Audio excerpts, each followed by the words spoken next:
African history has often been overlooked and misrepresented. In the past, in the 1830s, the German philosopher Hegel even claimed that Africa had no significant history or development to offer the world. This kind of narrow-minded dismissal of an entire continent's history is quite short-sighted. However, an African scholar rose to challenge this narrative, using scientific evidence to show that Africa is, in fact, the cradle of humanity and the birthplace of humankind. Cheikh Diop stands out as a key figure in African history, known for his effort to correct the often overlooked and misrepresented history of the continent. While his ideas, Cheikh Anta Diop, have sparked debate among Western academics, African scholars hold him in high regard. In tribute to his significant impact, the Institute Fondamental d'Afrique Noire in Dar es Salaam was renamed Cheikh Anta Diop University, symbolizing his dedication to educating the world about Africa's rich heritage. Diop's influence is growing, particularly in the Black community, but there is a common misconception about the scope of his work. Many believe he only sought to establish the African roots of ancient Egyptians, but his research encompasses much more. In this video, we'll review Diop's ultimate plan for Africa, why he is hated by Western academics, and why he remains influential today. This video was suggested by one of our subscribers. Cheikh Anta Diop, born in 1923, witnessed firsthand the impact of European colonization in Africa. He saw how colonial powers used various methods to mentally subjugate Africans, including teaching a distorted and diminished version of African history. Diop noted how Western narratives often deny the existence of significant civilization and histories in Africa, suggesting that the continent had neither a noteworthy past nor a notable achievement. Diop understood that colonial education and the introduction of foreign religions like Christianity and Islam were tools used to undermine African identity, making the people feel inferior and submissive. This, he believed, was a strategy to prevent Africans from realizing their full potential. Observing international geopolitics, Diop realized that only strong united regions like the United States, the USSR, or the forming European Union could effectively defend their interests on the world stage. He saw that the fragmented African colonies aspiring for independence were too small to face the challenges of an independent existence. Without unity, these nations would struggle on the international scene and remain vulnerable to new forms of exploitation and control by external powers. Therefore, Diop advocated for the Federation of African States. He argued that the independence of smaller countries in post-colonial Africa would be superficial if they remained isolated. They would face external pressures and economic forces that would lead them into the influence of more powerful nations. A federal solution, according to Diop, would counteract these risks and empower African nations to stand strong together. With regards to African unity, what did Cheikh Anta Diop think about our so-called North African nation? Cheikh Anta Diop recognized the often discriminatory and imperialist attitude of North African populations. Recent events in Libya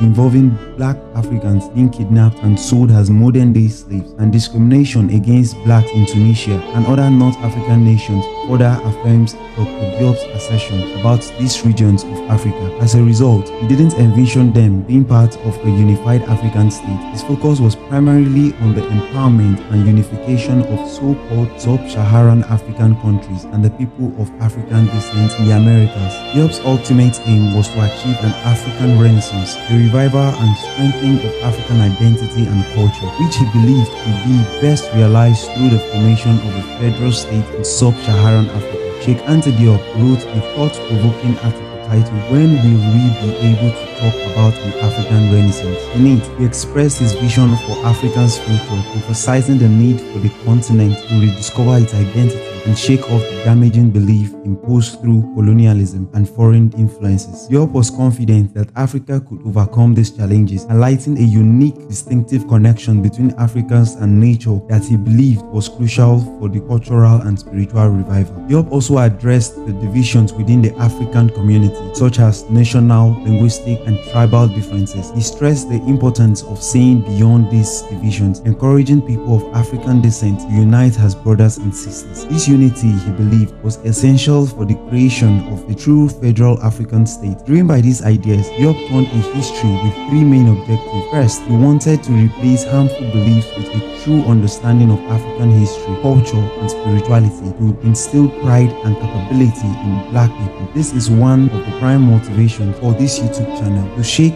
the very foundations of the lies perpetuated by Western academics about Africa. Second, he aimed to highlight the shared roots of all people of African descent to foster a sense of unity. Finally, he sought to rediscover ancestral political and economic systems to lay the groundwork for a future African federal state. This pursuit of history was Diop's pathway to crafting a shared vision for Africa. Cheikh Anta Diop, a notable African scholar, embarked on a journey to connect with the deepest roots of African ancestry. Initially, he was not particularly interested in Egypt. It seemed almost a distraction from his quest. However, as he delved deeper, he realized the profound significance of Egypt in the African narrative. Diop's primary goal was to reawaken a sense of historical consciousness among African people, believing this shared history could unite individuals. Beyond being just a population, he saw historical awareness as the binding force that turned a group of individuals into a people with a shared identity. During his exploration for united black federal state, Diop discovered that the ancient Egyptians were black, a realization that initially puzzled him, but eventually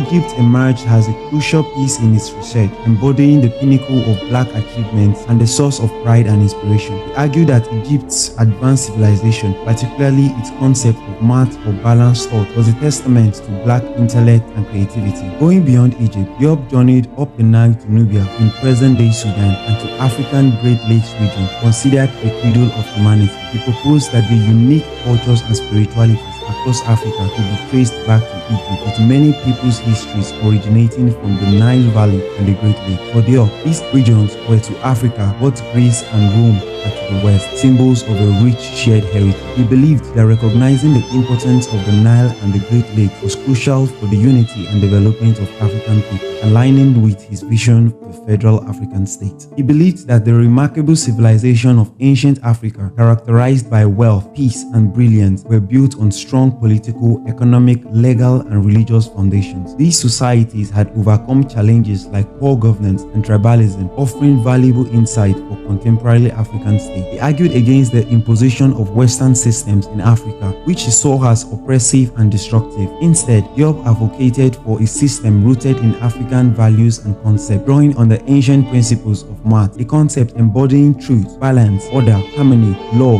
morality, and justice. This approach, later termed Afrocentricity by African-American scholar Mif Asante, emphasis returning to authentic African methods in all fields of thought. Diop's research went beyond just historical study. It challenged the deep-seated negative beliefs established during colonial times and pointed Africans towards a path of resurgence. This made his work a threat to the imperialist and colonial structures in Africa. Despite attempts to undermine his findings, Diop triumphed in scholarly debate, notably at the 1974 Cairo Colloquium, where UNESCO acknowledged that ancient Egyptians were black. His opponents have managed to limit the widespread reading and understanding of his book, particularly among African and African diaspora, meaning his work hasn't received the attention it deserves in these communities. Cheikh Anta Diop dedicated his work to reviving the historical pride of black people, inspiring their creativity. Afrocentric intellectuals now have the responsibility to continue restoring and promoting African history and identity to all black people, boosting their creativity through newfound pride, strengthening the connections between African people, and fostering a sense of shared identity.